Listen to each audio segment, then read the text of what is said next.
was a controversy from early on, George, where there was some in the media that, quote, hired expert voice analysts and on certain networks, and then they ended up having to recant and rescind their analysis, where they said these, quote, expletives get away with this all the time.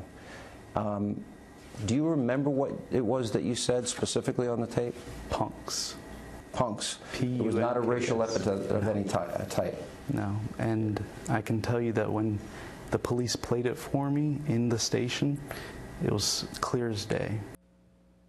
Welcome back. We're continuing our conversation. George Zimmerman gave an interview as sort of Fox News, and I think the consensus was, if anything, was very short on remorse and very heavy here on restating that he believes he was in the right that night, and God's will certainly getting the headline on this. And Mark, I know a lot of people have had a lot of questions how this case has been handled from both the defense but also from the prosecution standpoint and the burden they're going to meet. But has there been enough ancillary damage that Zimmerman has done to himself, as it been with lying to the judge about the funds, et cetera, that no matter what happens with this case, he's still going to be looking at the inside of a jail? Because people want to be able to show, from the prosecution's perspective, that this guy's going to have some punishment. What's your sense? Well, you know, I can't say, because still, as a defense lawyer, although the presumption of innocence is a courtroom presumption, not a presumption in the outside world, none of us knows what happened that night, and those facts will be fleshed out at trial. And at first blush, I was sympathetic to Zimmerman by virtue of the rush to judgment. But as a person, you look at what he's done subsequently, and he's burying himself. The perjury at the bail hearing, the lying, the discussion about fleeing, the conversation with the wife about a fake passport, and now this, where he tells this story that this Martin just came up and started pummeling him and beating him half to death out of the clear blue sky. It doesn't sound very plausible. So he has a presumption of innocence. He has a Fifth Amendment right to keep quiet, and he's burying himself by not adhering to those things. You know, to me, this was always, and maybe I'm oversimplifying it, Richard, but the kid was just going home. Bought some Skittles, a drink, or whatever else, and he's dead 100 yards from his front step.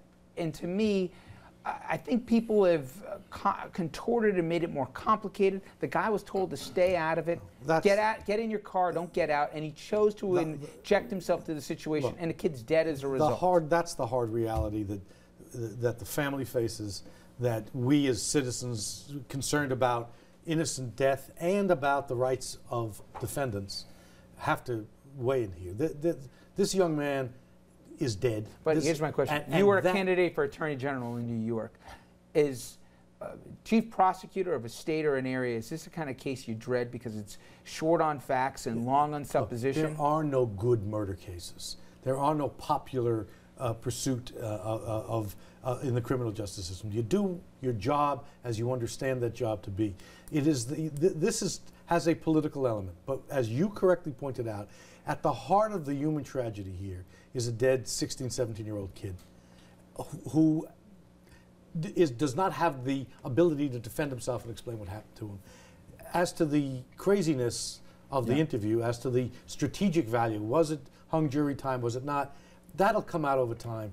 We shouldn't forget the human qualities that excuse me, that really. But Richard, let's also not forget, you mentioned the cousin that said she was sexually abused by Zimmerman since she was 6 years old.